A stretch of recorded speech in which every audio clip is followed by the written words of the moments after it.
Welcome to the Inspiration for an Empowered Life podcast, sponsored by the Image Designers. They will help you look prosperous, feel prosperous, and be prosperous. Now, here's your host, the Image Master, Holly Porter. Hello, everyone. Welcome back to the podcast. And if you're a new listener, we hope you enjoy it today, and we hope that you will subscribe. I have a wonderful guest, Angelique. How are you today? Good. How are you? I'm great. Say your last name. Mercurio. Yeah, I didn't want to butcher that. That's fine. I'm sure that's never happened, right? Oh, yeah. Yeah. Well, it didn't happen by me because I'm not even gonna go there. So we are excited to have you on the show, and you are one of the authors from my series book that we compiled, and you were from the 30-30 Rules, What I Wish I Knew in My 20s by 30 Women in Their 30s. That is correct. That was an amazing book. Thank you for having me. Oh, my pleasure, and I was so grateful that you were in it. I've been able to meet so many fabulous women by putting those together, and we already have 70, and by June or so we will have 130. Can you believe it? Wow. Now that is absolutely amazing. Good for you. So we definitely are looking for more authors. If anyone's listening and they want to be part of, we have the 20-20 rules, and that's women from 20 to 30 years old. And then we have a volume 2 of the 40-40 rules, which is 40 years old on up. More on wisdom. And so each one of them have a different purpose, and hope will bless more people's lives that are the younger generations.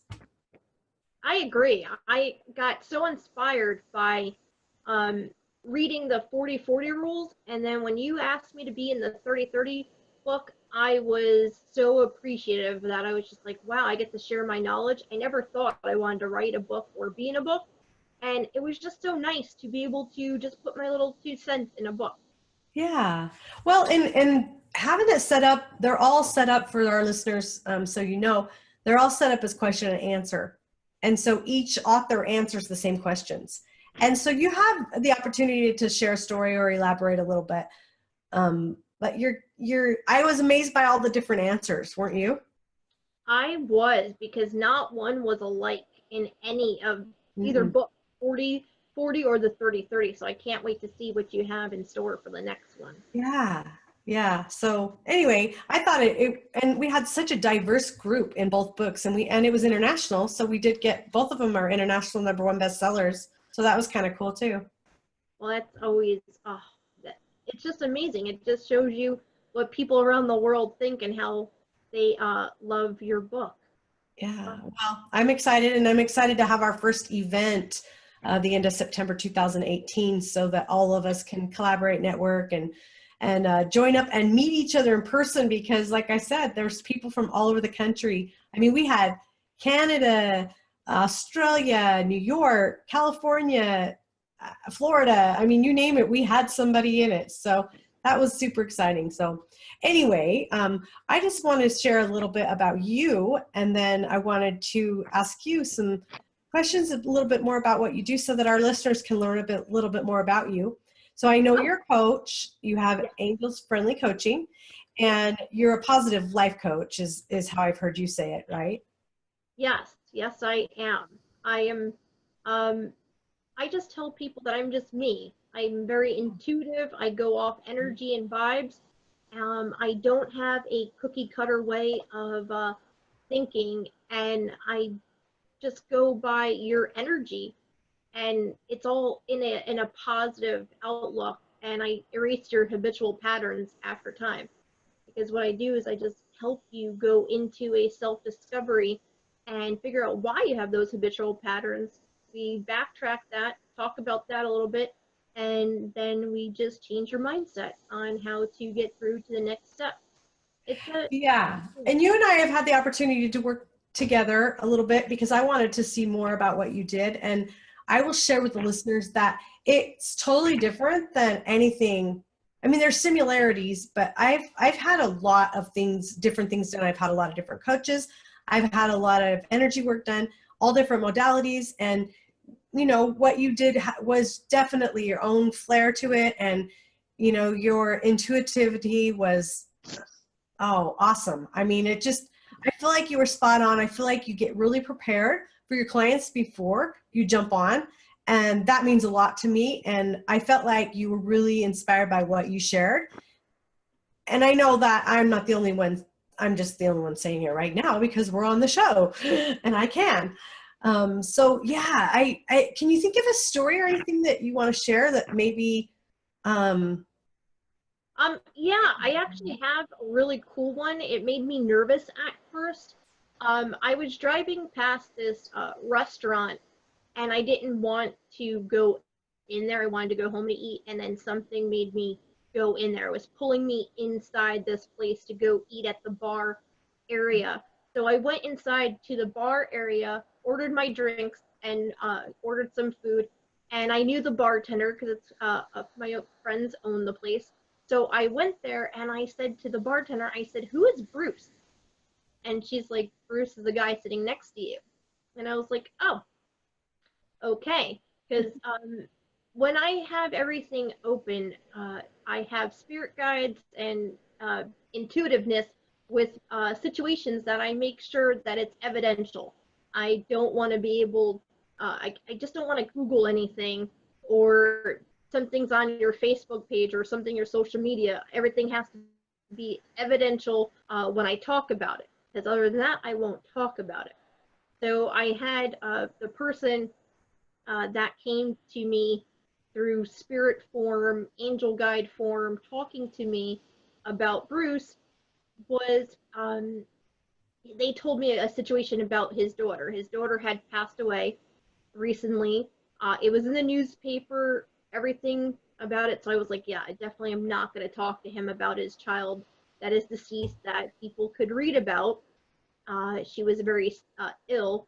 She died from cancer, and something that no one else knew except for immediate family is that she had a blue bunny that he bought her right before she got sick, and she slept with the bunny all the time in the hospital, and they gave it back to him after she had passed, and he sleeps in her bed and with the bunny, and he puts the bunny on the dresser next to her picture. He kisses the bunny on his hand and then kisses his hand onto the picture and prays right there next to everything, and then leaves and starts his day. And then when he gets home from work, he unwinds, takes a shower, and then goes back into that room to do praying and cuddling with the bunny.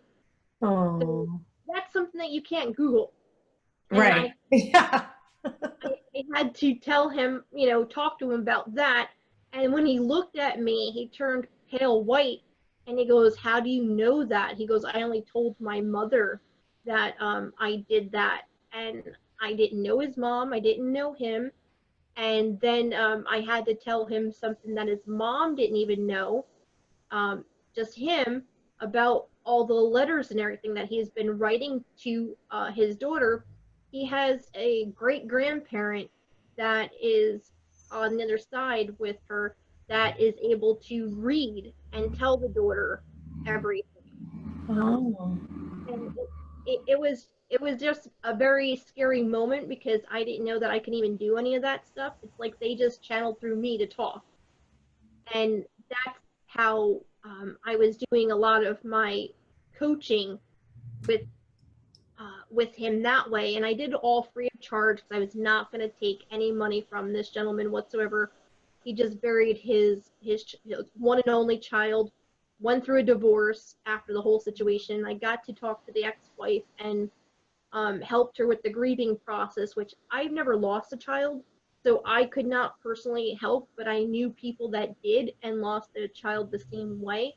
So I had them hook up with a couple other people that I knew, and I put them into a workshop where everybody could talk and communicate and just learn from each other. And I was just there because I was ready, willing, and able to guide, lead, and assist any way that I can and help any way that I can. And that was my way of empowering them to get back into life and just know that she is there, she is watching, she's fine, and people do see things that are happening, even if you believe it or not. Right. And he was very skeptical, which I don't blame him because I would be too. And that's why everything has to be evidential. I can't talk without the evidence. So what do you do with people who, the non-believers, I mean, they're all out there, or that think it's just so woo-woo and oh, whatever. I mean, how do you handle those situations? Well, if I can tap into their energy force field and actually feel their energy and their vibes, and I can connect to them on that level, I can actually go deeper into that and see what they're thinking and feeling and say, okay, well, this is what you're thinking and feeling, and go through them that way. But if they have such a blockage where I can't, I'll get one of my friends who are clairvoyants or mediums that will actually break down that wall and do something to them, or have one of their ancestors, somebody come forward to give them something evidential and talk to him about it. Be like, okay, well, I can't do that, but I have so and so that was able to tell me a little bit about this. So just so they can get comfortable, it's so just so they can put Right. some into me for me to help them believe. I can't make everybody believe. It's what you want to believe. Yeah. There's TV shows about it. There are people that are skeptics to this day, even though they've seen things firsthand. So it's just all Mhm. about mindset. I tend not to deal with skeptics. I tend to be able to only deal with people that are ready, willing, and able, and Um, want to know more and want to be on that positive life journey and learn the positive habits and figure out what their life purpose is. That's the journey that yeah. I with everybody. Well, I had a gal one time, I did a hypnosis session on, and she was just so stuck in the story. You know, first she said, oh, you can't hypnotize me. Well, there's your mindset, Yeah. you know, and I felt like she was under, not like I'd like her to have been, but it was frustrating for me because I'd never had that challenge before. But then I started thinking she's stuck in this victim mentality of this story she didn't want to be fixed or whatever. Exactly. She didn't want to clear any of it up. Yeah, you have to be ready, willing, and able, and you have to be able to unlock your mind, because your mind is such a precious thing. It's the catalyst to everything. And I have been to a lot of hypnotherapy events because I took hypnosis courses, but I don't like hypnosis for myself. I rather keep that to the professionals, people that, and I send people along the way. But there was a Sure. lot of them that could not hypnotize me just because I know how to control my mind. And then when I Mhm. let them in, they're just like, oh, wow. Like you have to be able to learn on how to control your mind. And that's what I love with mindfulness. I do a couple of mindfulness exercises too with people to, put their guard down. But I Yeah. don't want to make anybody feel uncomfortable. It's all about a comfortable space. Everything that we talk about is always confidential. And Right. Bruce story, Bruce had a news reporter write all about it, but I asked them not to use my name or anything because I didn't want people to start knocking on my door. Yeah. Right. Because I think that can happen, you know, or Yeah, especially when you're talking about like talking to dead people. It's like, yeah, oh, they're like, everybody knows someone who's passed on, and all of a sudden, yeah. yeah. I don't say that I'm a medium or a psychic, anything like that. I do have friends that are that way, so they can help. I just go by intuition, Yes. and I go by energy and vibes, and because I know my spirit guides, uh, and I know the realms and energies, that I'm able to connect with someone on a deeper level just for that alone, where I don't need to be psychic or be able to see the dead people. I'm seeing into your soul pretty much and getting that stuff out and taking your deepest, darkest secrets and saying, hey, so let's talk about this. And they're like, wait a minute, how do you know about that? And I'm like, because I am locked into you and you're ready, willing, and able, and it's something that you actually want to work on. And they're like, oh, I'm like, because that's something that's the scariest part in your head, and you're thinking about it subconsciously, and that's what I tap into. Yes. Oh, I love that. So how do you approach people do you tell them about this? I mean, from the get-go, when someone wants to talk to you about coaching, like what's your approach? Well, I always have people go to my website so they can feel my energy and read about all the different things that I do. Yes. And then I just do a 15-minute consultation because I cannot work with everybody. I have to No. make sure that our energies mesh well. And I Yeah. always know someone else that they're going to be able to work with, and I will Mhm. be able to refer them. I have turned down a lot of work just because they loved my energy, but I didn't feel the same way about them, and I knew I wouldn't be able to help them that they Yeah. needed.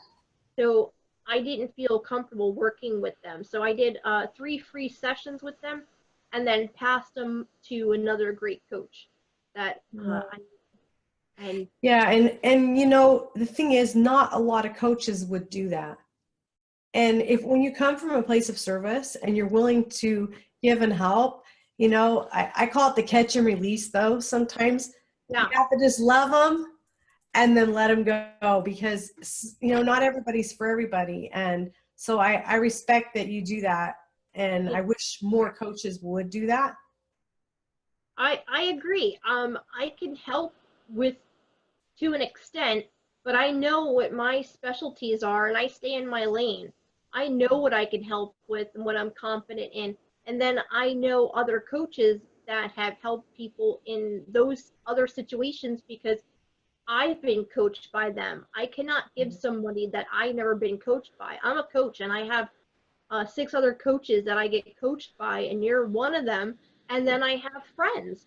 So Yes. it's just like I always have to know who I'm working with and work with them to see if I can actually refer them. Oh, I so agree with you. And like I said, I wish that mindset was more prevalent to coaches because, sometimes it's that client lack. And so they're like, I'll take you, and so when you're heart centered and you're looking for somebody who is heart centered to work with, you'll know it. I think you'll just know if it's the right fit. And if you need to interview a lot, I feel like I've had coaches, actually, I could say, honestly, I have outgrown every coach I've ever had. And I think that's a great problem, if you want to call it a problem, to have, because that means I'm growing, Yeah. because if I coach with someone longer than a year, I'm like, they're not a good coach for me because I move super fast. I mean, I cannot grow one in 90 days, if I'm doing the work and doing what I'm supposed to. But like you said, there's different kinds of coaches for different things. I had a coach one time that had 7 coaches. That was the first time I had heard of that. I was like, what? Yeah, 7 coaches. What? And when she started naming off, and I can't even remember what all they were, there was a fitness coach, I think even a health coach, a mindset coach. I don't know what other kind of coaches are there. A relationship coach. There's everything. I do Yeah, I do everything. and she had all of them. Yeah. No, I do everything rolled into one. I just work on your mindset, and that's how I do it. And I have a team of people that I have for my clients to be able to use at a discounted rate. If they went to go Right. use them, on a forefront without having my service first, they would pay their regular prices for. And then Yes. working with me, they get a nice discounted rate with a whole bunch of other wonderful people in all aspects of life. And that's one thing that I absolutely love is Yeah. that I'm a great connector. I'm very approachable and I can connect people. And that's what I love. And I just love self-discovery and helping any way that I can. And doesn't have to be a monetary exchange. Just a Right. smile and a just a smile and a thank you and being appreciated, I think goes a long way because I know. You and I think a lot alike. I know we've had that discussion before. And I feel bad that we're running out of time, but I want to make sure that you have a free gift for our listeners. And not everybody on yeah. the show has one, but you do. And I will post the links below, but tell me about it and how they get it. Oh, great. So there are 4 different downloads on my website. They're all guided meditation. They tell you how to sit, how to lay, how to breathe, and just learn how to relax. So I have Quiet of the Mind, which is a way to turn off your mind so you can sleep at night. A lot of people are so stressed that they don't know how to shut their mind down. So if you listen to Quiet of the Mind, which you can get at my website, angelsfriendlycoaching.com, and there are things that you have to actually do to get the download. It is a Dropbox form in a zip file. What I make people do is I consciously make you work for that free, so your mind is actually prepared for it, and it's a reward for when you can extract the zip file and you actually sit and listen to it and you download it to your own device. And people didn't understand it at first, but everybody likes how I do it because I actually get your mind prepared for it, and then it's a nice reward to quiet your mind. I love that. Oh, that's great. Well, we'll post the link again down below so they can grab it. And oh boy, I know you and I talked about it and I still haven't done it. I need to do it. Ooh, there's another procrastination. Angelique and I are on another group's team doing a little thing for the whole year of decisive action stuff. So, okay, I'm like catching myself now. But everything's about awareness. We need to be aware before we can fix things, right? Yeah. So thank you so much for joining us today. And can you leave our listeners, of course, we're called Inspiration for an Empowered Life. And do you have any inspiration or anything that you want to empower? Something short and sweet you can share? I always tell people all the time that if plan A doesn't work, there's 24 more letters in the alphabet. So just stay cool, calm, and collective. Positive mind, positive vibes, positive life. Oh, I love that. That is great. I've even seen the alphabet go AA, BB. Yeah. I think I'm on triple Z by now, right? It's all good. Well, thank you again for joining us, and thank you, listeners. And I hope you go and snag up your free gift, and I hope you enjoy the rest of your day or evening whenever you're listening. Thank you. Thank you so much. Thank you for listening to the Inspiration for an Empowered Life podcast, sponsored by the Image Designers. They will help you look prosperous, feel prosperous, and be prosperous. You can learn more about them at theimagedesigners.com or email Holly at hollyporter.com.